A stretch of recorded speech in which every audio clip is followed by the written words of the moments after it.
الحمد لله والصلاة والسلام على رسول الله وعلى آله وصحبه ومن والاه، وأشهد أن لا إله إلا الله وحده لا شريك له، وأشهد أن محمدا عبده ورسوله. خدمت تمام بینندگان عزیز و گرامی عرض سلام و ادب دارم. در خدمت شما هستیم با ویژه برنامه ایام ذی‌حجه که در بخش گذشته ما به ایام 10 ذی‌حجه پرداختیم و اکنون به صورت ویژه به روز عرفه و عید و ایام التشریق میپردازیم که بزرگترین روز از ایام ذی‌حجه همون روز عرفه و روز بعد از آن است که روز عید است. در مورد روز عرفه از رسول خدا صلی الله علیه و سلم سوال شد که روز عرفه، یعنی روزه گرفتن در روز عرفه چگونه است؟ فرمود یکفر السنة الماضیه والباقیه. فرمود سبب کفارت گناهان سال گذشته و سال آینده می شود و این یکی از یعنی بزرگترین در واقع فضیلتی است که برای این روز وجود دارد.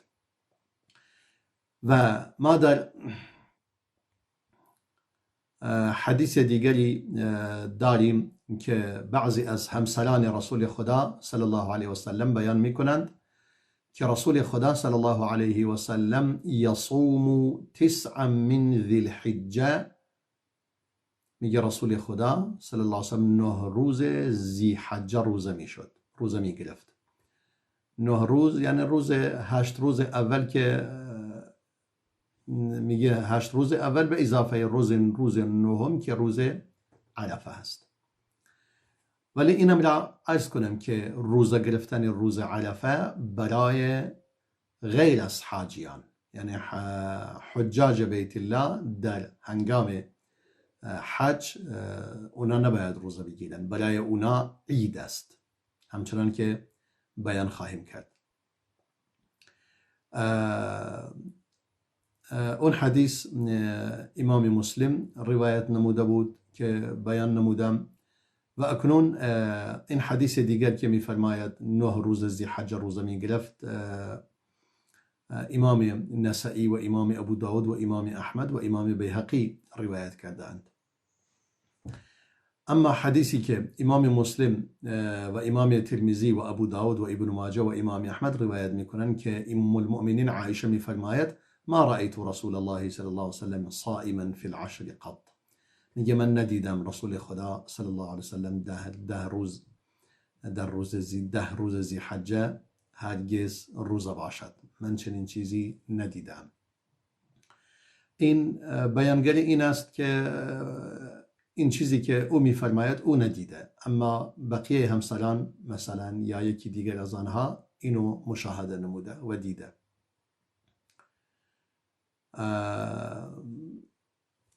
حکم بر آن داده می شود که او متوجه نشده، چون اولا رسول خدا صلی الله علیه وسلم حد اقل 9 تا همسر داشته که شاید در اون روزهایی که نوبت ام المؤمنین عایشه نبوده یا نهایتا متوجه نشده، ولی بقیه همسران متوجه شدن. به همین خاطر حکم برای اون کسی است که یعنی اثبات می کند. وقتی که نفی و اثبات با هم تعارض داشته باشند، اثبات ترجیح داده می شود بر نفی، چون در اثبات علمی وجود دارد که در نفی وجود ندارد. یعنی نفی میگه نیست، ولی اما کسی که اثبات میکند چیز جدیدی را میفرماید، پس قابل قبول است. و حدیث دیگری که امام مسلم و امام نسائی و امام ابن ماجه روایت میکنند از با سند خود از ابن المسیب میفرماید قالت عائشة ام المؤمنين فرمود ان رسول الله صلى الله عليه وسلم قال ما من يوم اكثر من ان يعتق الله فيه عبدا من النار من يوم عرفة وإنه ليدنو ثم يباهي بهم الملائكة فيقول ما أراد هؤلاء. میفرماید هیچ روزی نیست که پروردگار در آن بندگان بیشتری را از آتش جهنم آزاد گرداند از روز عرفه. یعنی در روز عرفه تعداد بسیار زیادی از کسانی که مستحق آتش جهنم هستند آزاد می شوند و پروردگار آنها را می بخشد.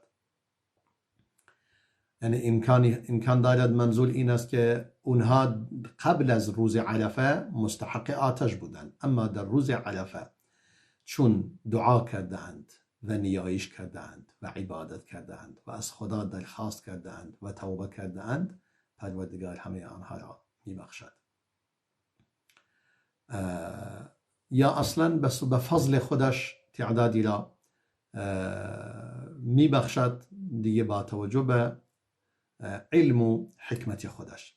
و انه لیدنو، پروردگار در روز عرفه نزدیک می شود، ثم یباهی بهم الملائکه، سپس به اهل عرفات افتخار می کند. و مشخص این حدیث در رابطه با افرادی هست که در عرفات جمع شده اند و در اونجا دارن یکی از بزرگترین عبادت ها را در آنجا انجام می دهند که مهمترین رکن حج همون عرفه است که رسول الله فرمود الحج عرفه، الحج عرفه، الحج عرفه. یعنی دیگه روز عرفات و استادن قرار گرفتن در عرفات مهمترین رکن حج است. به همین خاطر در او که میفرماید در اونجا این همه را میبخشد، مشخصه که اهل عرفات را میبخشد و با ملائکه افتخار میکند پیش ملائکه با بندگان خودش که در عرفات قرار گرفتند. فیقول ما اراد هؤلاء، میفرماید اینا چی میخواهند، یعنی تا من به آنها بدهم.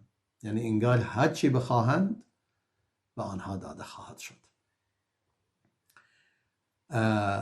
یک نکته دیگری که بسیار جای اهمیت است در ارتباط با روز عرفه، حدیث دیگری است که امام بخاری و امام مسلم و دیگران باز روایت می کنند. یعنی یک حدیثی است متفق علیه. طارق ابن شهاب از عمر ابن خطاب روایت می کند، رضای خدا بر دوتایشون باد. می فرماید مردی از یهود گفت ای امیر المؤمنین، آیه ای در کتاب شما وجود دارد و شما آن را می خوانید، اگر این آیه بر ما یعنی بر ما یهودیان اگر نازل می شد، آن روز را عید قرار می دادیم. قال ای آیه، امام عمر فرمود انگار این شخصی که سوال می کند همون کعب الاحبار است، قبل از اینکه مسلمان شود اینو گفته. رسول الله فرمود، امام عمر فرمود کدوم آیه منزولت است؟ قال اعوذ بالله من الشیطان الرجیم اليوم اکملت لكم دینكم و اتممت علیکم نعمتی و رضیت لكم الاسلام دینا. فرمود همون آیه‌ای که میفرماید من امروز دینم را برای شما تکمیل نمودم به گونه‌ای که قواعد و بنیاد اساسی آن را محکم گردانیدم و بر تمام ادیان غالب گردانیدم و اتممت علیکم نعمتی و نعمت خودم را بر شما تمام نمودم به وسیله هدایت و شما را هدایت دادم و شما را توفیق دادم و شما را نصرت و پیروزی دادم بر کفر و اهل کفر و با نابود کردن شعائر جاهلیت. بعداً فرمود و رضیت لکم الاسلام دینا و راضی شدم که اسلام را دین و برنامه زندگی خود قرار بدهید، یعنی دیگر راه دیگری جز راه اسلام را انتخاب نکنید. گفت منظورم همین آیه است. قال عمر، امام عمر فرمود قد عرفنا ذلك اليوم والمكان الذي نزلت فيه على النبي صلى الله عليه وسلم وهو قائم بعرفة يوم جمعة. امام عمر فرمود ما حقیقتا میدانیم در چه روزی نازل شده و در چه مکانی نازل شد بر رسول خدا صلی الله علیه وسلم. فرمود زمانی بود که رسول خدا صلی الله علیه وسلم در صحرای عرفات ایستاده بود در روز جمعه. در روز جمعه یعنی چی؟ یعنی در واقع در روزی قرار گرفت که دو تا عید بود، یکی روز عرفه بود و دیگری روز جمعه که هر دوتا عید هستند. البته روز عرفه عید حجاج است و زمان عبادت است برای ما، یعنی برای حجاج روزه گرفتن ممنوع است، اما برای کسانی که در اون لحظه در عرفه نباشند برای اونا باید روزه بگیرند. روزه یعنی عید محسوب نمی شود به این معنی. در نتیجه وقتی که این سوال رو پرسید امام عمر این گونه پاسخ داد، گفت اتفاقا، یعنی در واقع ثابت شد که در حقیقت خودش هم اون روز که اون آیه نازل شده همچنان که همون کعب الاحبار گفته اگر بر ما نازل می شد آن را عید می گردانیدیم، خودش عید است، یعنی در واقع در روز عید نازل شده. و این آیه البته آخرین آیه از قرآن نیست که نازل شده، بلکه آخرین آیه است که در ارتباط با احکام و حلال و حرام نازل شده، یعنی بعد از این حکم دیگری نازل نشده. حکم یعنی چی؟ مثلا واجب، حرام، مکروه، مباح، مستحب، احکام خمس. هیچ حکم دیگری از احکام نازل نشده، از واجبات و محرمات و مستحبات و مکروهات و مباحات هیچ چیز دیگری بعد از این نازل نشده. این یعنی چی؟ هیچ حلال و حرام دیگری بعد از این نازل نشده، یعنی احکام دین کامل شده. اون چیزی که اگر انسان آن را انجام دهد تکمیل شده. و آیات دیگری که بعد از این آیه نازل شده باشند تأکید همون آیاتی بوده که مثلا که در قبل بیان شده. مثلا آخرین آیاتی که در ارتباط با ربا وجود دارد واتقوا یوما ترجعون فیه الی الله، این آیه آخرین آیه قرآنیش که نازل شده، ولی در اینجا چیز جدیدی در آن نیست که می‌فرماید خود را نگه دارید از روزی،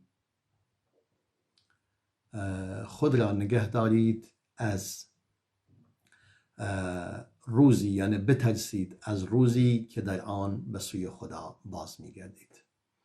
در اینجا هیچ چیز جدیدی در آن وجود ندارد جز تأکید بر آن چیزی که قبلها و قبلا گفته شده. پس بعد از این آیه، بعد از آیه الیوم اکملت لکم دینکم و اتممت علیکم نعمتی و رضیت لکم الاسلام دینا، رسول الله صلی الله علیه و سلم تنها 80 روز دیگر زیست. 80 روز دیگر بعد از این رسول خدا وفات یافت صلی الله علیه و سلم. و این هنگامی که این آیه نازل شد، امام عمر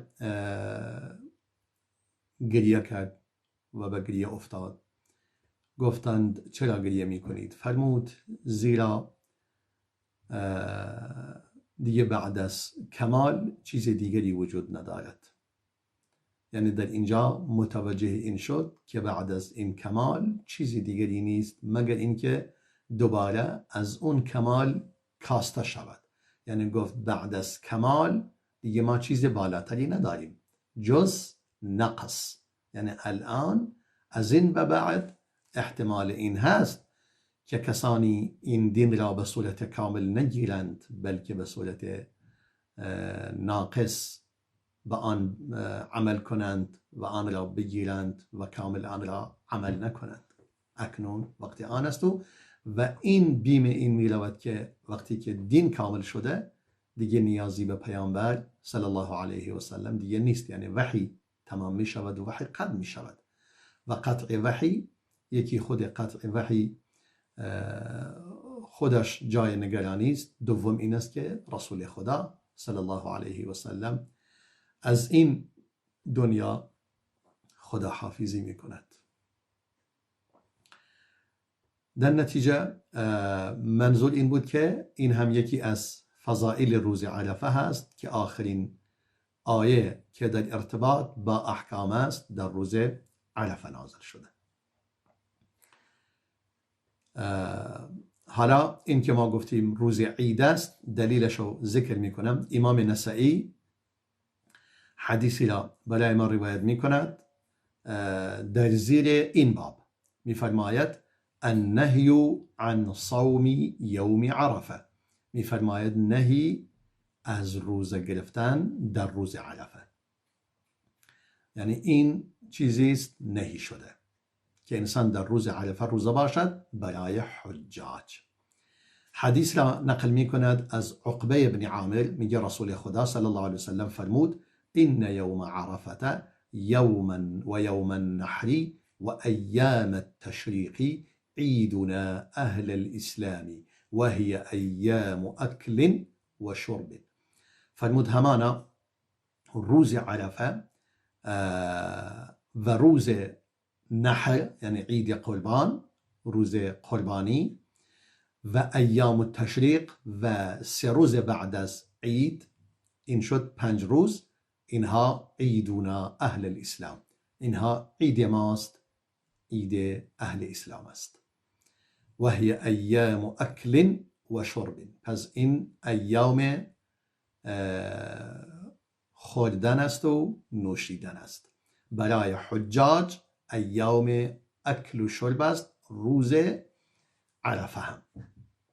پس در اینجا مشخص شد همون روز عید است.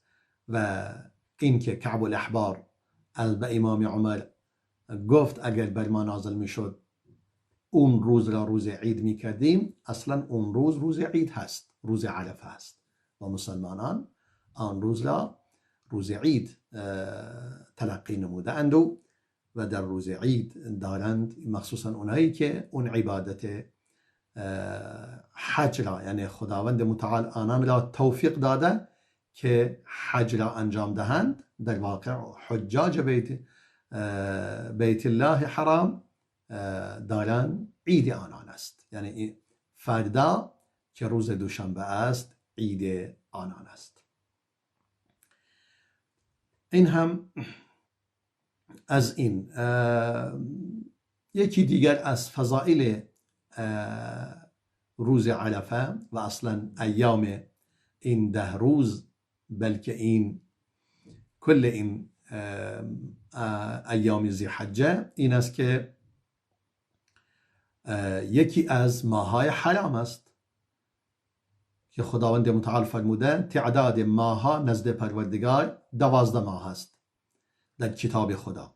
از همان روزی که آسمان و زمین را آفریده تعداد ماه‌ها 12 تا بوده. منها 4 حرم و 4 تا از این ماه‌ها ماه‌های حرام هستند که ماه‌های حرام فضیلت ویژه‌ای دارند که ماه ذوالقعده و ذی‌حجه و محرم و رجب که روز عرفه یکی از ایام ذی‌حجه است که اون هم یکی از این ایام بزرگ است. بعداً روز عرفه یکی از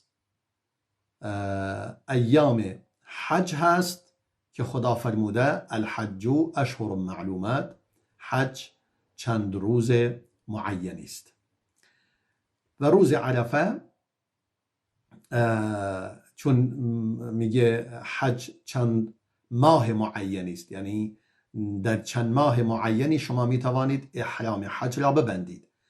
سوره بقره آیه 197 که میشه ماه شوال،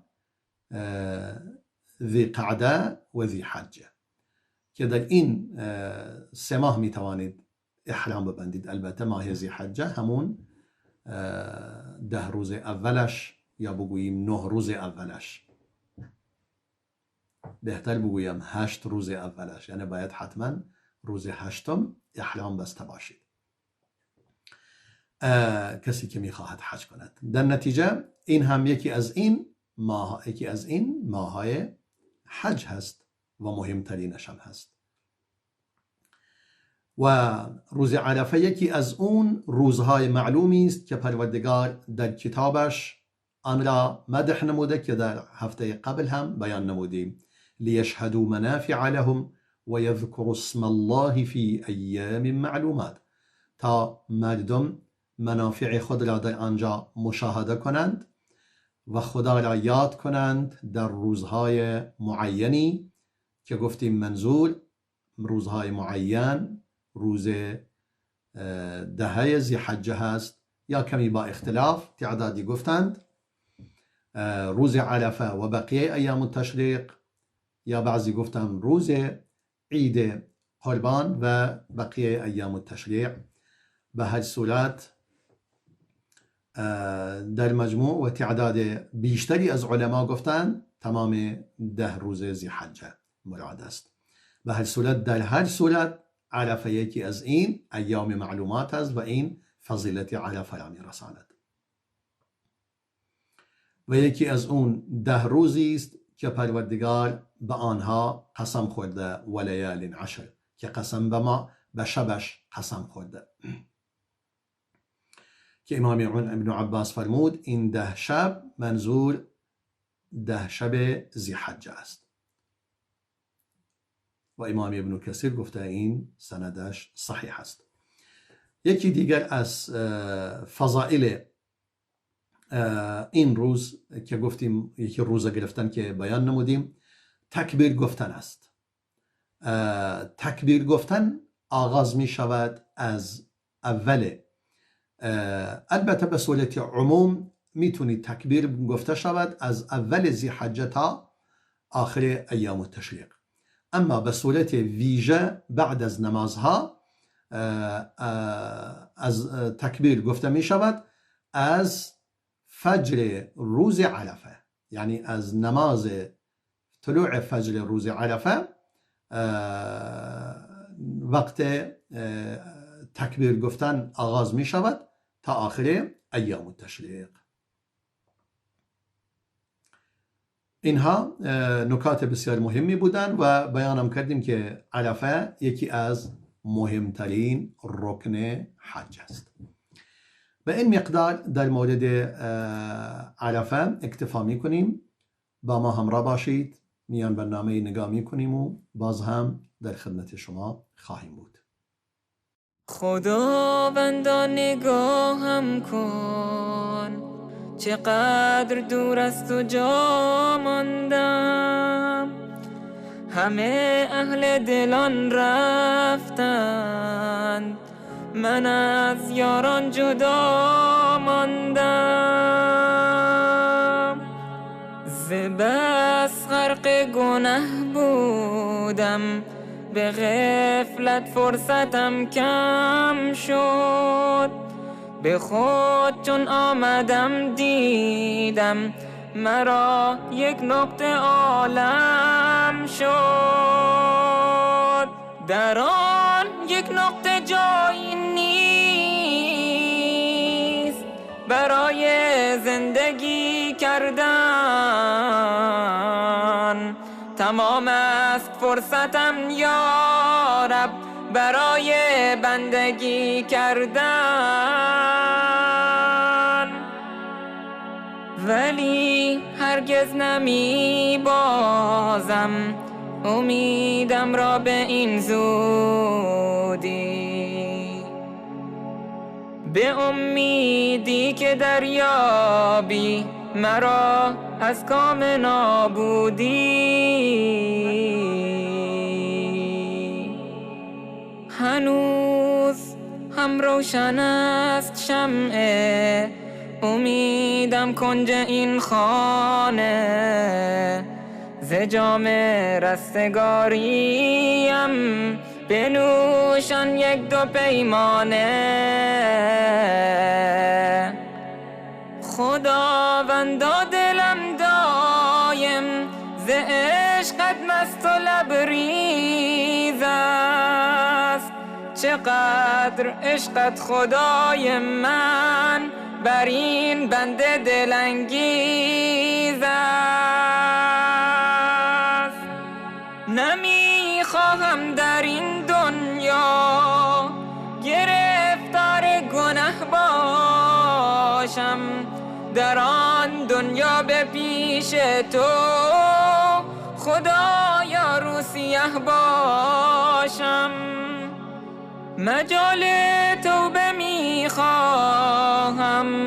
خداوندا مجالم ده، برای بندگی کردن تو شوق و حس و حالم ده.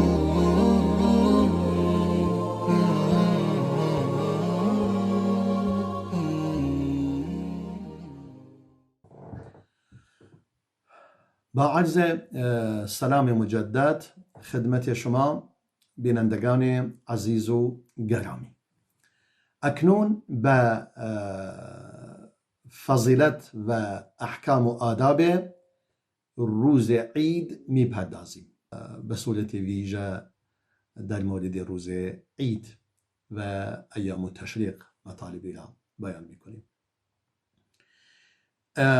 یکی از این مطالبی که در اینجا ما باید به آن بپردازیم بحث عید قربان است که پروردگار در قرآن فرموده: اعوذ بالله من الشیطان الرجیم فصل لربک وانحر، یعنی برای پروردگار نماز را بپایدار و قربانی کن.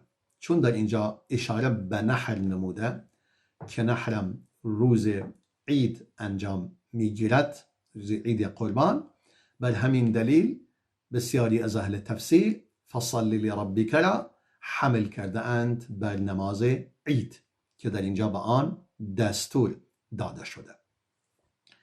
و نماز عید یکی از نمازهایی است که تعدادی از اهل علم آن را فرض عین دانستند و تعدادی آن را سنت مؤکده دانستند. یا تعدادی هم فرض کفایه و تعدادی هم سنت مؤکده. وقتی که ما به احکام عید نگاه میکنیم و به تاریخ آن وقتی که نگاه میکنیم متوجه میشویم اهمیت روز عید و نماز عید بالاتر از اهمیت جمعه بوده. نماز جمعه هست، چون برای نماز جمعه تأکیدی نشده که زنان در آن مشارکت کنند، اما برای نماز عید تأکید شده که زنان هم در آن مشارکت کنند، حتی زنانی که عذر دارند. اولا حدیثی را بیان کنیم که امام احمد و امام ابو داود و امام نسائی با سند صحیح روایت می کنند، با سند خود، از انس بن مالک. انس می فرماید پیامبر خدا صلی الله علیه وسلم وارد مدینه شد در حالی که اهل مدینه 2 روز داشتند که در اون 2 روز بازی می کردند.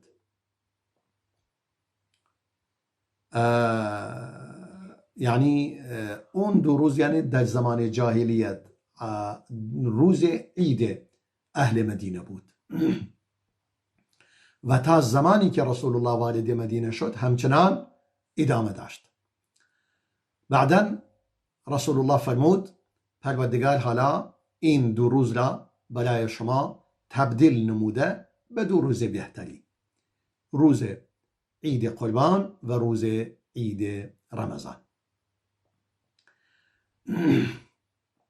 در نتیجه همین فرموده رسول الله صلی الله علیه وسلم کافی بود که مردم عید جاهلی خود را رها کردند. تمام، دیگه سراغ آن نرفتند. یعنی دیگه اهل مدینه اون 2 روز زمان جاهلیت را فراموش کردند. یک روز مهرگان بود و یک روز نوروز بود. یعنی عید، یعنی روز نوروز نزد آنها هم روز عید بود. که هرچند در میان ما مسلمانان در ایران و افغانستان و تاجیکستان هنوز این روز و این عید نوروز همچنان در میان مردم وجود دارد و مسلمانان این را رها نکردند. و اما مسلمانان صدر اسلام در مدینه منوره تنها با شنیدن این نکته دیگه آن را رها کردند. این خیلی نکته مهمی بوده و البته امروز هم بسیاری از اونایی که متوجه شدن و این حدیث را شنیده اند تمام میگه ما کاری به این روز نداریم و عامه مردم که آگاهی کمتری دارند هنوز به آن پایبند هستند و به عید نوروز اهمیت میدهند. بهتر این است که مسلمانان بیشتر به دین خود پایبند باشند و چیزی که رسول الله فرمود صلی الله علیه و سلم سمعا و طاعتا آن را بپذیرند، یعنی آن را بشنوند و به آن عمل کنند. این بهترین خیر سعادت و دنیا و آخرت در پیروی نمودن از شریعت خداست و از سنت پیامبر است صلی الله علیه و سلم. حدیث دیگری که در این ارتباط وجود دارد، در ارتباط با این عیدی که ما اکنون در مورد آن سخن میگوییم که عید قربان است، امام ابو سعید خدری حدیثی را برای ما روایت می کند. البته این حدیثی است متفق علیه. امام بخاری و مسلم این حدیث را روایت نموده اند با سند خود از ابو سعید خدری رضای خدا بر او باد. میگه رسول خدا صلی الله علیه و سلم در روز عید قربان و در روز عید فطر خارج می شد. یعنی چی؟ یعنی در مصلی نماز را برگزار می کرد، نه در داخل مسجد. البته در مکه مکرمه در مسجد الحرام نماز را انجام داده. و اما در مدینه منوره در خارج از مسجد النبی نماز عید را برگزار می نمود. چگونه چکار میکرد؟ فیبدأ بالصلاة، اول نماز را میخواند، یعنی برعکس نماز جمعه که در جمعه اول خطبه خوانده می شود بعد نماز، اما برای عید اول نماز میخواند. فاذا قضى صلاته و سلم، هنگامی که نمازش را تمام میکرد، نماز عید، و سلام میداد، از نماز خارج میشد، قام فاقبل على الناس، بلند میشد و رو به مردم می ایستاد، و هم جلوس فی مصلاهم، در حالی که آنان در مصلای خود نشسته بودند، در جای نماز خود نشسته بودند، همون جایی که نماز خوندند. میگه اگر کاری داشت رسول خدا صلی الله علیه وسلم ببعث او غیر ذلك ذکره للناس، اگر کاری داشت میخواست مثلا نیروی را به جهتی به سمتی گسیل کند، آن را بیان می نمود، و اگر کار دیگری داشت می فرمود، اگر نصیحتی بود می فرمود، و می فرمود رو به زنان می کرد و می فرمود تصدقوا تصدقوا تصدقوا، می فرمود صدقه بدهید صدقه بدهید صدقه بدهید. البته تنها به زنان نمی گفت، این به صورت عموم، چون به صورت جمع مذکر هم گفته، اون در لفظ دیگری میگه رو به زنان میکرد، ولی در اینجا به صورت عموم میفرماید صدقه بدهید، که به صورت عام فرموده که زن و مرد در آن یعنی داخل میشود و شامل همه میشود. بعدا میفرماید و کان اکثر من یتصدق النساء، میگه اما بیشترین کسانی که صدقه میدادند زنان بودند. بعدا ثم انصرف فلم یزل كذلك، میگه سپس دیگه رسول خدا صلی الله علیه وسلم بعد از این که نماز میخواند و بعد از این که بعد از نماز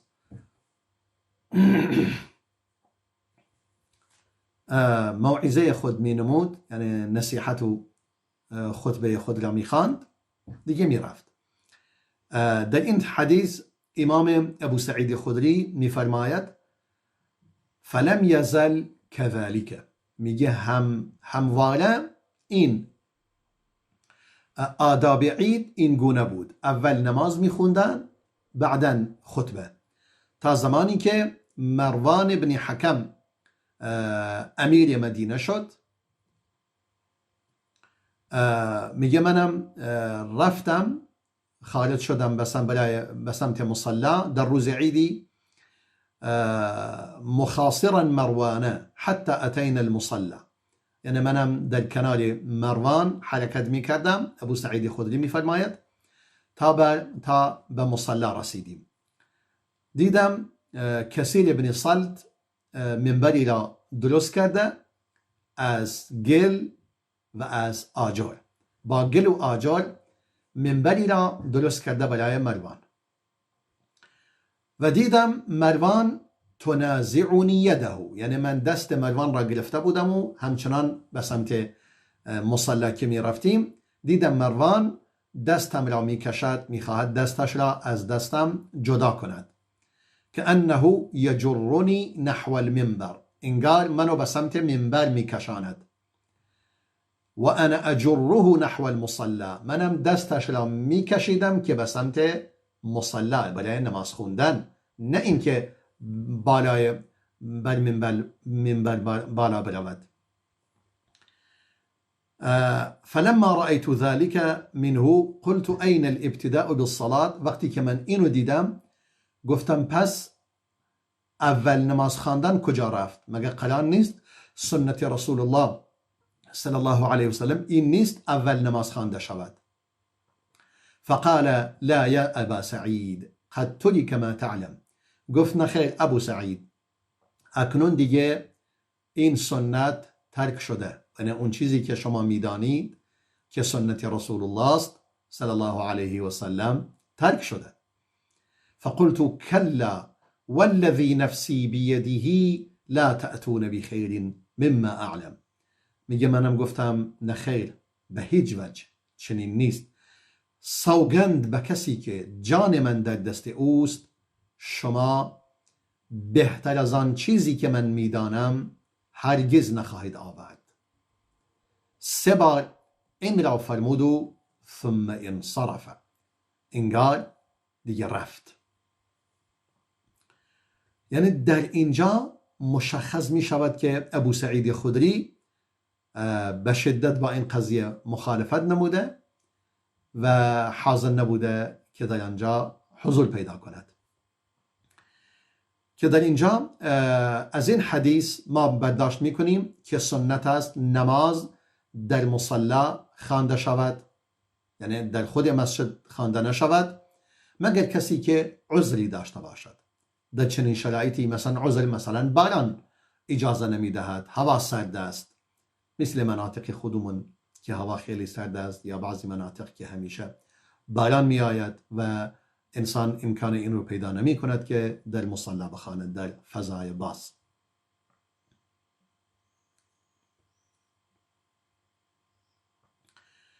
و یعنی این می رساند که رسول خدا صلی الله علیه و سلم تنها در صورت تا امکان داشته در بیرون از مسجد نماز عید را ادا نموده.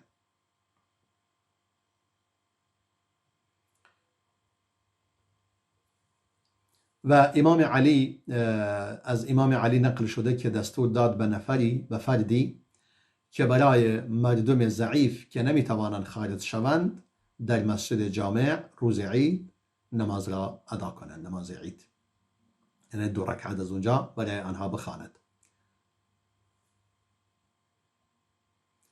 و در اینجا مشخصه در این حدیث که رسول خدا صلی الله علیه و سلم در اینجا خطبه خوانده بر روی پا ایستاده، نه بر روی منبر.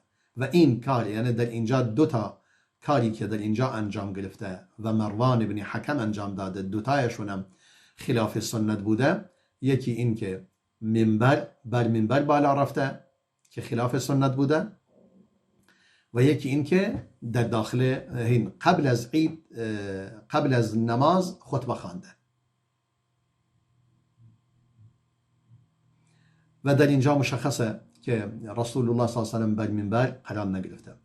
و امام عمر هم بر روی پای خود می ایستاد، خطبه می خواند. و همچنین در روز جمعه بر منبر، اما در روز جمعه بر منبر خطبه می خواند. و رسول خدا هم صلی الله علیه و سلم در روز حج بر روی شترش سوار بود که خطبه برای مسلمانان می خواند و مراسم حج را انجام میداد. حالا یک نکته دیگری که در اینجا به آن اشاره کنیم و آن این که آیا برای نماز عید اذانی وجود دارد یا خیر؟ حالا در اینجا یکی از دلایلی که اونها که میگویند نماز عید واجب نیست، دلیلش این است که میگن برای آن اذان و قامت وجود ندارد، مانند دیگر نمازهای سنت، نه اذان دارد و نه اقامه دارد. اما همچنان که ما عرض کردیم، تأکیدی که رسول الله صلی الله علیه و سلم برای مشارکت حتی زنان در آن داشته، برای زنان حتی بچه ها، این میرساند که این روز عید و اهمیتش کمتر از جمعه نیست، بلکه میرساند که بیشتر است. به همین دلیل من این یکی را به نظرم قوی تر است که نماز عید واجب باشد و فرض باشد. بله، این حدیث که امام بخاری و مسلم این حدیث را روایت می کنند و همچنین امام ترمذی که و حتی امام مالک در موطا این حدیث را روایت می کند با سند خود از جابر بن سمره رضای خدا بر او باد. می فرماید من با رسول خدا صلی الله علیه وسلم نماز عیدین را خونده ام غیر مرة ولا مرتين، نه یک بار و 2 بار، یعنی بیشتر از 1 بار و 2 بار من با رسول خدا نماز عید خواندم، چون نماز عید روزه ماه مبارک رمضان در دوم هجری فرض گردانیده شده. پس از دوم هجری تا دهم هجری که می شود 8 سال، یعنی رسول خدا صلی الله علیه وسلم 8 سال نماز عید خونده. حالا نماز عید حد اقل فطر 8 بار خونده و نماز عید قربان هم بله 8 بار خونده. در نتیجه 16 بار نماز عید خونده. 16 بار نماز عید را خونده. در نتیجه اینکه میفرماید من بیشتر از 1 بار و 2 بار با رسول خدا نماز خوندم بغیر اذان ولا اقامت، بدون اذان و بدون اقامه. در نتیجه اذان و اقامه برای آن وجود ندارد. و این امام ترمذی میفرماید عمل عامه اهل علم بر این است، از یاران رسول الله صلی الله علیه و سلم و غیر آنان، که نه اذانی در آن وجود دارد، نه اقامه برای نماز عید، ولا لشیء من النوافل، و برای هیچ نماز سنتی وجود ندارد. این هم یک حدیث دیگری که عبدالله بن عمر برای ما روایت می کند، رضای خدا بر دوتایشون باد، می فرماید، یعنی این حدیث متفق علیه است، امام بخاری و مسلم با سند خود از عبدالله بن عمر روایت می کنند که فرمود كان رسول الله صلی الله علیه و سلم و ابو بکر و عمر یصلون فی العیدین قبل الخطبه ثم یخطبون. میگه رسول خدا صلی الله علیه و سلم و ابو بکر الصدیق و عمر فاروق نماز عید را، دوتا عید را قبل از خطبه نماز را میخواندند، سپس خطبه میخواندند. به همین خاطر سنت است اول نماز خوانده شود بعداً خطبه در روز عید، و این عامه اهل علم بر این هستند. یعنی چی عامه؟ یعنی همه اهل علم، کسی خلاف آن نگفته. و همچنان که بیان کردیم مروان بن حکم اولین کسی بود که در اینجا خلاف سنت اینو انجام داد. اول خطبه خواند، بعدا نماز را خواند که در همون حدیث بیان نمودیم. و ابو سعید خدری فرمود یا مروان خالفت السنه، ای مروان شما مخالفت با سنت مخالفت نمودی که این کار رو انجام دادید. البته اشاره می شود که گویا غیر از مروان هم امام بغوی در شرح السنه بیان می کند که می فرماید و یروى عن معاویه انه قدمها، و روایت شده که امام معاویه هم خطبه را قبل از نماز ادا می کرد. اگر اینجوری باشد این حالت به این برمیگردد که مروان امیر بوده در زمان عامل معاویه بوده، چون مروان ابن حکم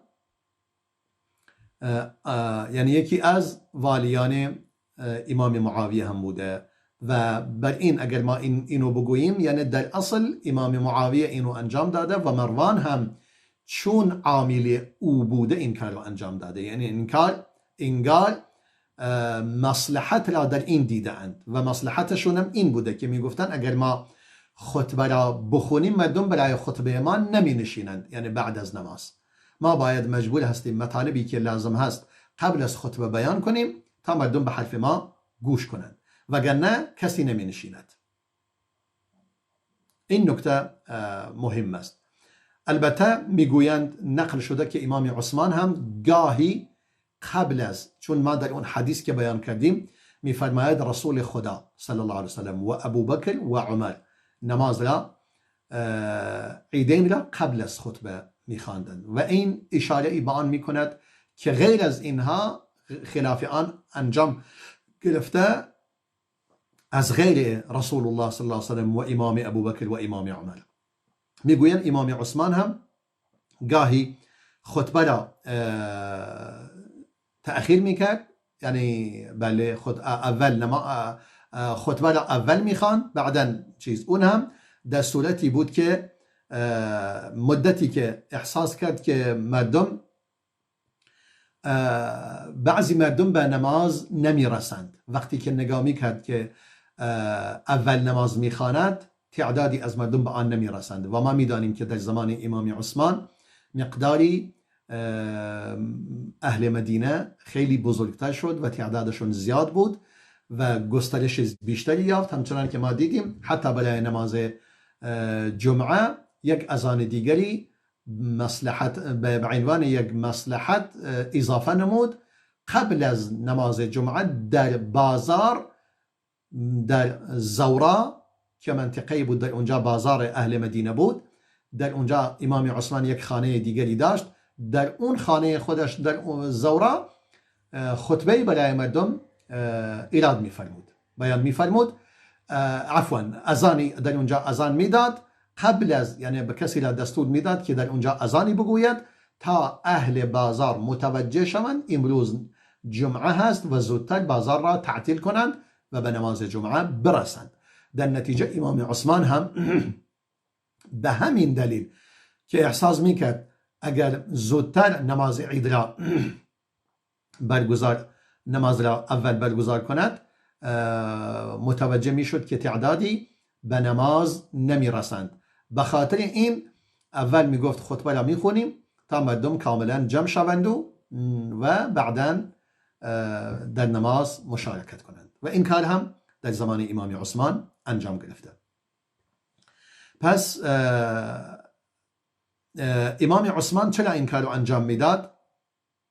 این بود، همین که امام حسن بصری با سند خودش، یعنی ابن المنذر با سند صحیح از حسن بصری این مطلب را از امام عثمان نقل می کند. فرأى ناسا لم يدركوا الصلاة، چون احساس کرد مردمی به نماز نمی رسند. به همین دلیل گاهی خطبه را قبل از نماز انجام میداد و این علت. اما پس در اینجا وقتی که ما نگاه میکنیم قول، یعنی کار امام عثمان به خاطر رعایت مصلحت مسلمانان و جماعت بوده که به نماز برسند. اما فرق، پس میگه تفاوت این با کار مروان در چیست؟ که چون صحابه کسی از امام عثمان ایراد نگرفته، چون کار او قابل درک و قابل فهم بوده. اما مروان مصلحت این را میگفت کسی به حرف ما دیگه بعد از آن برای حرفای ما کسی نمی نشیند. نکته این بود، اون نمیگوید که مردم به نماز نمی رسند، یعنی چیزی را که بیان میکند مصلحت خود آنان در آن وجود دارد. مصلحتشون این بود که مردم خطبه آنها را گوش کنند ولی گوش نمی کردند. به همین دلیل او همین رو بیان کرده. نکته خیلی تفاوت دارد، یعنی قضیه چیزی که امام عثمان انجام داده با چیزی که مروان و امام معاویه انجام داده اند کمی متفاوت است. به همین خاطر ابو سعید خدری انکار نموده، وگرنه مثلا اگر مثل امام عثمان مطلب را بیان می نمود و می گفت که مردم مسلمانان به نمازش نمی رسند، به وقت نماز نمی رسند و در نماز مشارکت نمی کنند و جماعت عید از دست می دهند، قضیه واضح تر بود.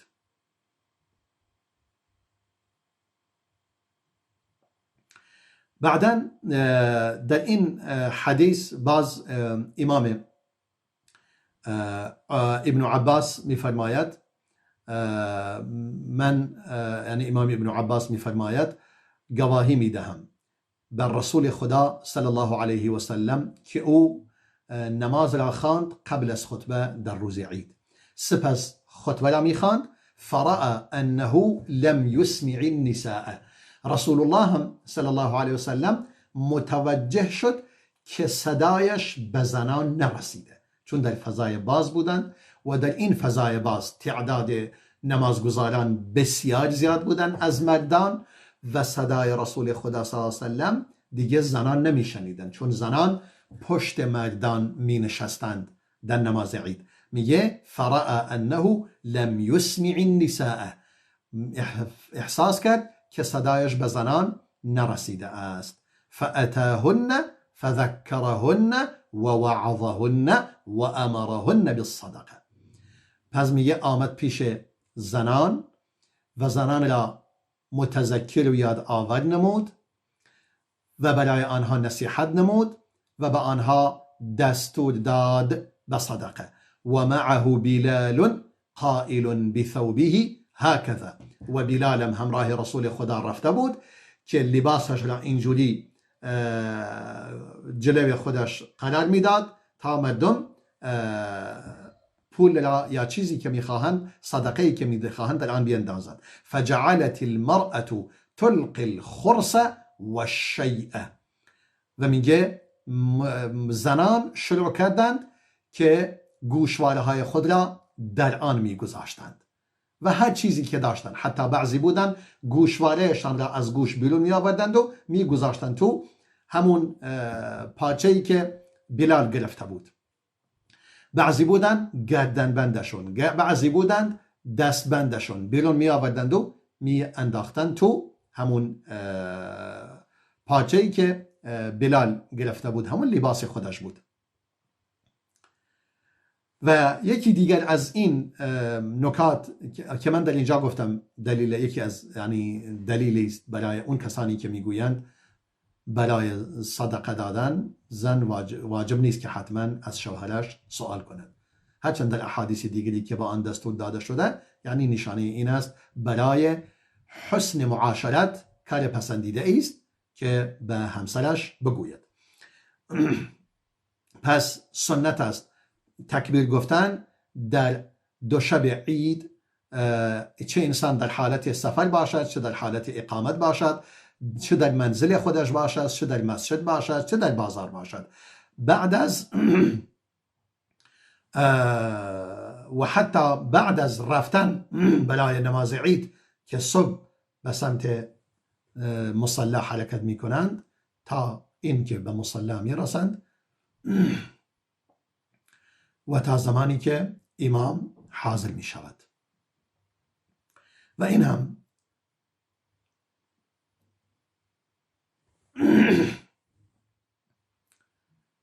هم از امام ابن عمر روایت شده که به سمت مصلی می رفت در روز عید فطر، هنگامی که خورشید طلوع می کرد حرکت می کرد و شروع می کرد به تکبیر گفتن تا زمانی که به مصلی می رسید. سپس در مصلی هم تکبیر می گفت تا زمانی که امام جلس الامام، تا امام می نشست. بعد از آن ترکت تکبیر را تمام می کرد، دیگه الله اکبر نمی گفت. و این امام ابن المسیب و امام عروه و ابو سلمه و ابو بکر، یعنی از امام ابن المسیب و عروه نقل شده، و ابو سلمه و ابو بکر یکبرون لیلة الفطر فی المسجد یجهرون بالتکبیر. میگه این امام ابو بکر و امام ابو سلمه و عروه هم تکبیر میگفتند در شب عید فطر در مسجد و به آن جهر میکردند، یعنی به صورت جهری و با صدای بلند تکبیر میگفتند. و امام عمر یکبر فی قبته بمنی، امام عمر هم در قبه خود یعنی در خیمه خود در منی تکبیر میگفت و اهل مسجد آن را میشنیدند و آنها هم شروع میکردند با تکبیر گفتند و اهل بازار هم الله اکبر میکردند حتی ترتج منا تکبیرا، این هم برای عید فطر، تا اینکه سرزمین مینا دیگه با صدای تکبیر کاملا انگار میلرزید، صدا میداد، همه صدا بلند میکردند و تکبیر گفتند. و عبدالله بن مسعود میگفت الله اکبر لا اله الا الله والله اکبر الله اکبر ولله الحمد. و امام زهری میفرماید سنت بر این است وقتی که کسی به سمت مصلی می رود در روز عید فطر تکبیر بگوید از زمانی که از خانه خارج می شود تا به مصلی می رسد و تا زمانی که امام می آید. هنگامی که نماز تمام شد دیگه تکبیر تمام می شود و مردم این کار رو انجام می دادن. هنگامی که امام می آمد آنها ساکت می شدند و هنگامی که او تکبیر می گفت اونها هم تکبیر می گفتند.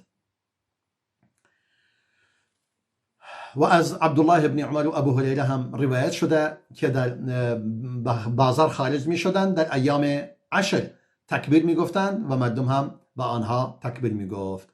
و یکی دیگر از آداب عید سنت است که انسان در روز عید لباس خود را غسل کند و لباس قشنگ و زیبا را بپوشد مانند روز جمعه و این هم از امام علی روایت شده که غسل میکرد در روبلای روز عید و همچنین از عبدالله ابن عمر و از سلمه ابن اکوع روایت شده و بهتر است بهترین لباس و قشنگترین لباسش را بپوشد و این هم از رسول خدا صلی الله علیه و سلم روایت شده که لباس قشنگی را لباس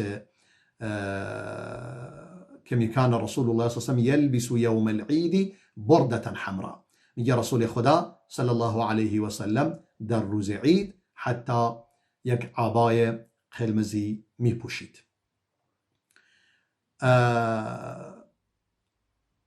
و سنت است که این مسلمانان به مصلی بروند بعد از اینکه نماز خواندن نماز صبح برای اینکه هر کسی جای خودش را بگیرد و تکبیر بگویند